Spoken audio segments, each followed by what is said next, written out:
La scène 4 de l'acte 2 montre d'abord la primauté de la raison et de la sagesse du philosophe sur la musique, la danse et les armes des autres maîtres.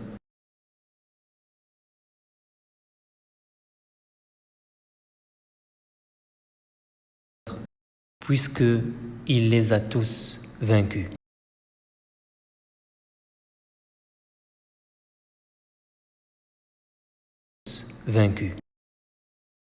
À travers la fonction révélatrice, le dialogue montre le caractère futile et superflu de M. Jourdain, qui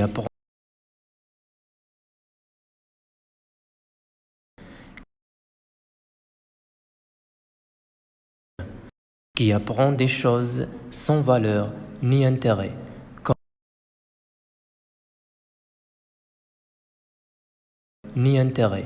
comme l'articulation des voyelles et des consonnes, au lieu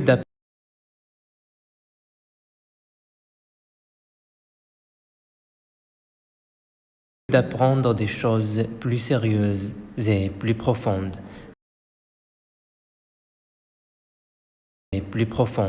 Si l'on veut vraiment devenir quelqu'un de cultivé.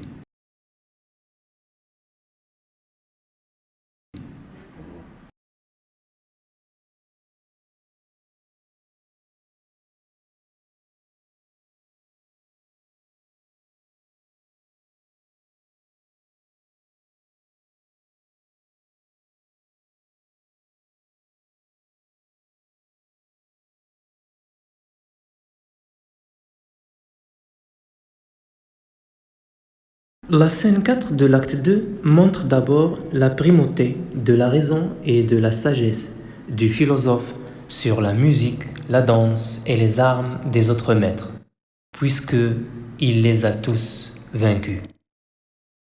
À travers la fonction révélatrice, le dialogue montre le caractère futile et superflu de M. Jourdain, qui apprend des choses sans valeur ni intérêt, comme l'articulation des voyelles et des consonnes, au lieu d'apprendre des choses plus sérieuses et plus profondes.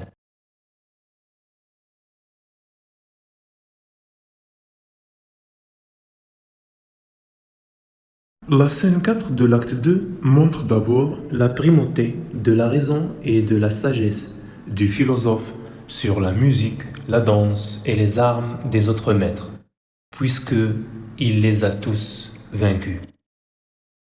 À travers la fonction révélatrice, le dialogue montre le caractère futile et superflu de M. Jourdain, qui apprend des choses sans valeur ni intérêt, comme l'articulation des voyelles.